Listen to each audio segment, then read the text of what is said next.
السلام علیکم ورحمۃ اللہ وبرکاتہ۔ پہلے تو ان تمام عاشقان رسول کو بہت بہت مبارک جنہوں نے یہ 12 دن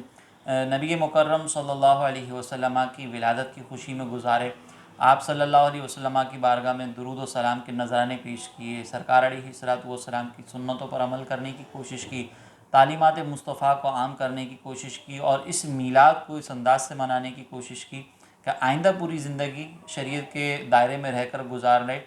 گزرے اور اس کی یہ نیتیں کی۔ تو ان تمام عشاقان رسول کو بہت بہت مبارک، اور ساتھ ہی ساتھ میں ان تمام لوگوں سے ہمدردی کا اظہار کرتا ہوں، افسوس کا اظہار کرتا ہوں، تعزیت بھی کرتا ہوں کہ بہت سارے لوگوں نے جو ہے وہ میلاد کے خلاف پوسٹ چلائیں، اور بہت ساری جو ہے وہ اس طرح کی باتیں کی کہ جس سے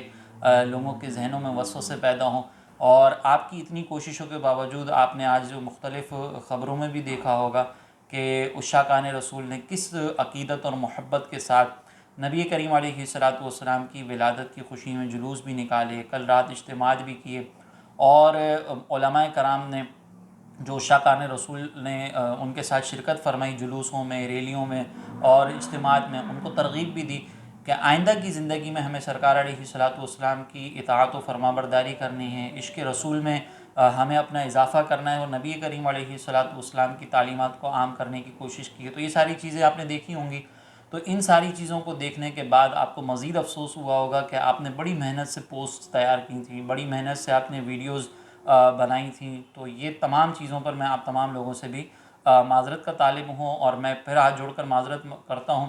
کہ آئندہ بھی انشاءاللہ ہم یہ ولادت کا جشن منائیں گے، تو ہو سکتا ہے آپ کو اس سے مزید تکلیف ہو، اور آپ کی کوششیں جو ہے وہ ہماری طرف سے یہ رائگاں ہوتی رہیں گی۔ یقین مانیے ہمارا قصد و ارادہ نہ آپ کو جلانے کا ہوتا ہے،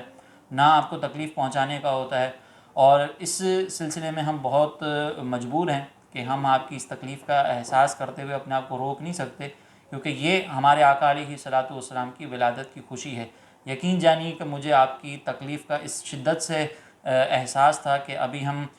جلوس میلاد سے فارغ ہوئے ہی ہیں، اور اس کے فوراً بعد میں نے جو ہے یہ تعزیتی پیغام آپ تمام احباب کے لیے بنایا ہے، تاکہ اگر آپ کو کوئی تکلیف ہے، کوئی رنج ہے، تو اس میں کچھ نہ کچھ کمی واقع ہوتی رہے۔ لیکن میں پھر عرض کروں گا کہ آئندہ سال بھی جو ہے وہ ہم آپ کو جلانے کی نیت سے نہیں کریں گے، لیکن بہرحال ہماری یہ مجبوری ہے کہ آپ کے تمام تکالیف کو سامنے رکھتے ہوئے بھی، اس کے باوجود بھی ہم جو ہے جشن ولادت منانا نہیں چھوڑ سکتے۔ تو آئندہ کے لیے بھی میری آپ سے یہ گزارش ہے کہ اگر آپ تھوڑا سا یہ سمجھیں گے نا کہ ہم نے اس رات میں کیا کیا، تو میں یہ ایک ویڈیو آپ کے سامنے پیش کر رہا ہوں، آپ اس کو دیکھیں کہ کس طریقے سے یہ نوجوان جو ہے وہ سرکار علیہ الصلوۃ والسلام کی ولادت کی خوشی میں رات کے 4:30 رو رہے ہیں، اور مدینہ طیبہ کی حاضری کی دعائیں مانگ رہے ہیں۔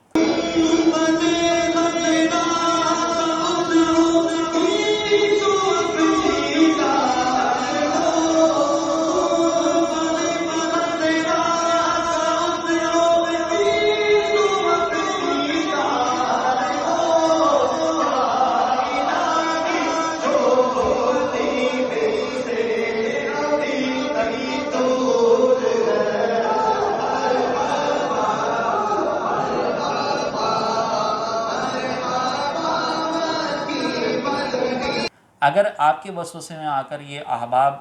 یہ نوجوان اس مسجد میں حاضر نہ ہوتے، تو آپ خود بتائیے کہ یہ پھر کہاں پر ہوتے۔ تو ہم تو یہ سارے کام کر رہے ہوتے ہیں، اور یہ ہماری مجبوری ہے کہ ہمیں اپنے دلوں میں عشق رسول کا اضافہ کرنا ہوتا ہے۔ تو یہ ایک خاص موقع ہوتا ہے کہ جس کے اندر ہم سب جمع ہو کر، اور پورے اہل سنت، اہل محبت، نبی کریم علیہ الصلوۃ والسلام کی ولادت کی خوشی میں جلسے جلوسوں میں شرکت کرتے ہیں۔ ہماری محبتوں میں اضافہ ہوتا ہے، عقیدتوں میں اضافہ ہوتا ہے، جو پورا سال ہمیں جو ہے وہ چارج رکھتی ہے، اور ہم سرکار علیہ الصلوۃ والسلام کی تعلیمات کو عام کرنے کے سلسلے میں مزید جو ہے وہ تیار ہو جاتے ہیں، آمادہ ہو جاتے ہیں۔ تو آپ کو اگلے سال بھی ہو سکتا ہے تکلیف ہو، آپ کی محنتوں پہ پانی پھر جائے، اور تمام عاشقان رسول سے بھی میری گزارش ہے کہ آپ نے اس سلسلے میں ٹھیٹھ بریلوی ہونا ہے۔ آپ نے اس سلسلے کے اندر جو ہے وہ سرکار علیہ الصلوۃ والسلام کی ولادت کی خوشی مناتے ہوئے کسی طنز کرنے والے کی، کسی طعنہ دینے والے کی، کسی وسوسہ پیدا کرنے والے کی بات پر توجہ نہیں کرنی۔ صرف یہ مقصد ذہن رکھیے گا کہ سرکار علیہ الصلوۃ والسلام کی ولادت کی خوشی منا رہے ہیں،